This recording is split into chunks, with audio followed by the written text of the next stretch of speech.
अस्सलाम वालेकुम स्टूडेंट्स। आप सबको वेलकम है एक्सीलेंस ऑनलाइन लर्निंग स्कूल में। अपनी नोटबुक्स निकाल लें और तवज्जो से सुनें, क्योंकि आज हम एक बहुत ही अहम सबक पढ़ने जा रहे हैं। हमारी आज की क्लास 9th बायोलॉजी के चैप्टर नंबर 7 पर है, जिसका उन्वान है एंजाइम्स। और बच्चों, अगर आपने इस किताब के पिछले असबाक नहीं देखे तो अभी हमारे चैनल पर जाएं और वो लाजमी देखें, ताकि आपको ये सबक मुकम्मल समझ आए। तो क्या आप सब तैयार हैं? चलें शुरू करते हैं। आज की इस मास्टर क्लास में हम जिन अहम मौज़ूआत का अहाता करेंगे, उनमें सबसे पहले मेटाबॉलिज्म का तारुफ है, फिर हम एंजाइम्स की खुसूसियात, उनके काम करने का तरीक़ाकार, उन पर असरअंदाज होने वाले अवामिल, एंजाइम की मुज़ाहमत और आखिर में इम्तिहानी सवालात पर तफसीली बात करेंगे। तो बढ़ते हैं अपने पहले हिस्से की जानिब, जो कि तारुफ और मेटाबॉलिज्म पर मबनी है। देखें स्टूडेंट्स, मेटाबॉलिज्म दरअसल इन तमाम केमिकल रिएक्शंस का मजमुआ है जो जानदारों को जिंदा रखने के लिए उनके जिस्म में हर वक्त हो रहे होते हैं। इसकी दो बड़ी अक़साम हैं। एक है कैटाबॉलिज्म, जिसमें बड़े और पेचीदा मॉलिक्यूल्स टूटकर सादा हिस्सों में तब्दील होते हैं और इस अमल में तवानाई खारिज होती है, जैसे कि खुराक का हजम होना। दूसरी किस्म है एनाबॉलिज्म, जहां सादा मॉलिक्यूल्स मिलकर पेचीदा मॉलिक्यूल्स बनाते हैं और जाहिर है इसमें तवानाई खर्च होती है। मिसाल के तौर पर पौधों में फोटोसिंथेसिस का अमल। आपको एक बड़ी दिलचस्प बात बताऊं, हमिंग बर्ड, जो एक बहुत ही छोटा सा परिंदा है, उसके मेटाबॉलिज्म की रफ्तार किसी भी दूसरे जानवर से इतनी ज़्यादा तेज़ होती है कि उसे जिंदा रहने के लिए मुसलसल खुराक की ज़रूरत रहती है। अब ज़रा इन मॉलिक्यूल्स की बात करते हैं जो इस सारे निज़ाम को चलाते हैं, यानी एंजाइम्स। एंजाइम्स बुनियादी तौर पर प्रोटीन से बने होते हैं और ये बायोलॉजिकल कैटलिस्ट कहलाते हैं। कैटलिस्ट का मतलब है कि ये किसी भी केमिकल रिएक्शन को लाखों गुना तेज कर देते हैं। और सबसे कमाल की बात यह है कि ये खुद इस अमल में बिल्कुल खर्च नहीं होते। ये अपने सबस्ट्रेट यानी उस मॉलिक्यूल के लिए जिस पर ये काम करते हैं इंतहाई मखसूस होते हैं। और हाँ, ये सेल के अंदर यानी इंट्रासेल्यूलर और सेल से बाहर यानी एक्स्ट्रासेल्यूलर दोनों जगहों पर अपना काम बेहतरीन अंदाज में सरंजाम दे सकते हैं।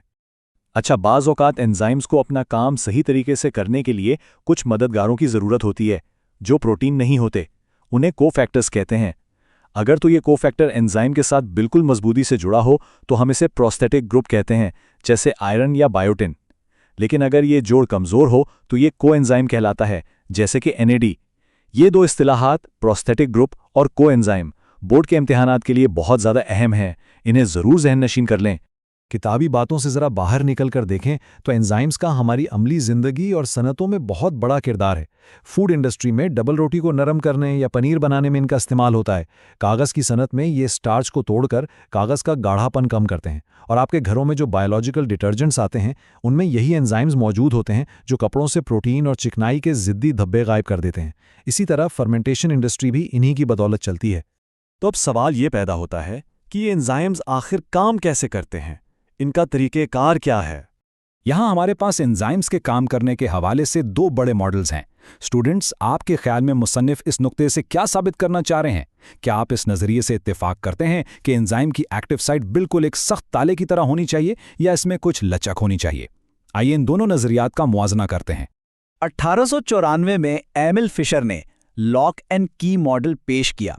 इसके मुताबिक एंजाइम की एक्टिव साइट बिल्कुल एक सख्त और मुस्तकिल साख्त रखती है, जिसे हम रिजिड कहते हैं, यानी एक ताले में सिर्फ एक मखसूस चाबी ही लग सकती है। लेकिन बाद में 1958 में डैनियल कुशलैंड ने इंड्यूस्ड फिट मॉडल पेश किया। उसने बताया कि नहीं, एक्टिव साइट दरअसल लचकदार या फ्लेक्सिबल होती है और वो सबस्ट्रेट को देखते हुए अपनी शक्ल में थोड़ी सी तब्दीली ले आती है, ताकि रिएक्शन ज़्यादा अच्छी तरीके से हो सके। इम्तिहानात में मुस्तकिल और लचकदार के ये दो अल्फाज आपको पूरे नंबर दिला सकते हैं।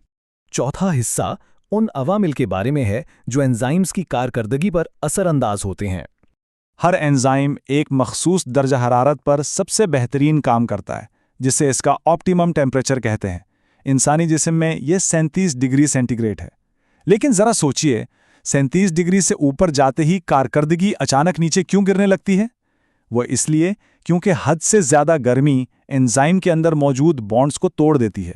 इसकी शक्ल बिगड़ जाती है और वो डीनेचर हो जाता है। बिल्कुल यही उसूल pH पर भी लागू होता है। ज़रा सी तब्दीली एंजाइम के काम को रोक सकती है। एक और अहम आमिल सबस्ट्रेट की मिकदार है। जब आप सबस्ट्रेट बढ़ाते हैं तो रिएक्शन की रफ्तार भी तेज होने लगती है, मगर सिर्फ एक हद तक। जब एंजाइम की तमाम एक्टिव साइट्स भर जाती हैं तो आप जितना मर्जी सबस्ट्रेट डाल लें, रफ्तार मजीद नहीं बढ़ेगी। इसको कहते हैं सैचुरेशन। ये बिल्कुल ऐसा ही है जैसे बस में सीटें भर जाएं तो मजीद मुसाफिर सवार नहीं हो सकते। चलें अब बात करते हैं एंजाइम की मुज़ाहमत या रुकावटों के बारे में। बाज़ औक़ात कुछ मॉलिक्यूल्स एंजाइम के काम में रुकावट डालते हैं। इन्हें इनहिबिटर्स कहते हैं। इसकी दो किस्में हैं, मुसाबकती और गैर मुसाबकती।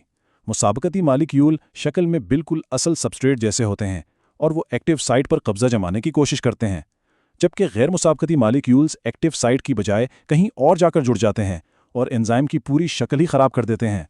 इम्तिहानी नुक्ते नज़र से इन दोनों का मवाजना बहुत अहम है। मुसाबकती मुज़ाहिम, जैसा कि मैंने बताया, एक्टिव साइट के लिए मुकाबला करते हैं। इसकी बेहतरीन मिसाल एंटीबायोटिक्स हैं, जो बैक्टीरिया के एंजाइम्स को ब्लॉक करके उन्हें मार देती हैं। दूसरी तरफ गैर मुसाबकती मुज़ाहिम है, जो दूसरी जगह जुड़कर शक्ल बदल देते हैं, जैसे मरकरी और भारी धातें, जो इंसानी जिस्म के लिए खतरनाक साबित होती हैं क्योंकि ये हमारे अपने एंजाइम्स को काम करने से रोक देती हैं। और अब हम पहुंच चुके हैं अपनी क्लास के सबसे अहम और आखिरी हिस्से पर, इम्तिहानी सवालात।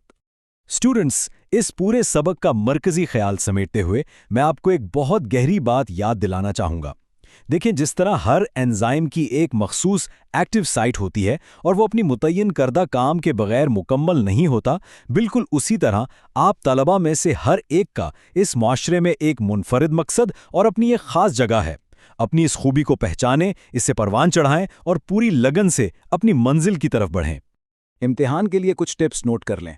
बोर्ड इम्तिहान में एक बहुत अहम तशरीही सवाल अक्सर आता है कि इंड्यूस्ड फिट मॉडल की वजाहत करें और बताएं कि ये लॉक एंड की मॉडल से बेहतर क्यों है। एग्जामिनर यहाँ आपका तज्जिया देखना चाहता है। इसके जवाब में आपने डेनियल कॉशलैंड का हवाला लाजमी देना है और ये वाजे करना है कि लचक और तब्दीली का तस्वर ज़्यादा हकीकत पसंद आना है, क्योंकि ये एंजाइम को काम ज़्यादा मौसर अंदाज में करने के काबिल बनाता है। अगर पेपर में कोई कॉन्सेप्ट बेस्ड सवाल आए, मसलन कि अगर इंसानी जिस्म का दर्जा हरारत 37 डिग्री सेंटीग्रेड से बहुत ज़्यादा बढ़ जाए तो क्या होगा, तो इसका जवाब आपने सिर्फ एक लफ्ज़ में नहीं देना, बल्कि आपने डीनेचरेशन के तस्वुर को तफसील से समझाना है कि किस तरह हद से ज़्यादा हरारत एंजाइम के अंदर मौजूद केमिकल बॉन्ड्स को तोड़कर इसकी साख्त को तबाह कर देती है। और जब शॉर्ट क्वेश्चंस में प्रोस्थेटिक ग्रुप और कोएंजाइम में फ़र्क पूछा जाए तो पूरे 2 नंबर लेने का राज ये है कि आपने तारीफ के साथ साथ मिसालें लाजमी देनी है, यानी मजबूत जोड़ वाले प्रोस्थेटिक ग्रुप के लिए बायोटीन की मिसाल और कमज़ोर जोड़ वाले कोएंजाइम के लिए NAD की। एक्सीलेंस ऑनलाइन लर्निंग स्कूल के इस प्लेटफॉर्म से हमारी आज की मास्टर क्लास अब अपने इख्तिताम को पहुंचती है। स्टूडेंट्स, इस सबक के नुकात को अपनी तहरीर में ढालने की कोशिश करें ताकि इम्तिहानी तैयारी बेहतर हो सके। अगर आपको इस सबक पसंद आया तो वीडियो को लाइक करें और अपने दोस्तों के साथ शेयर करें। पराई करम हमारे इस प्लेटफॉर्म को सब्सक्राइब करना ना भूलें। अगले सबक तक के लिए इजाज़त दीजिए। खुदा हाफिज।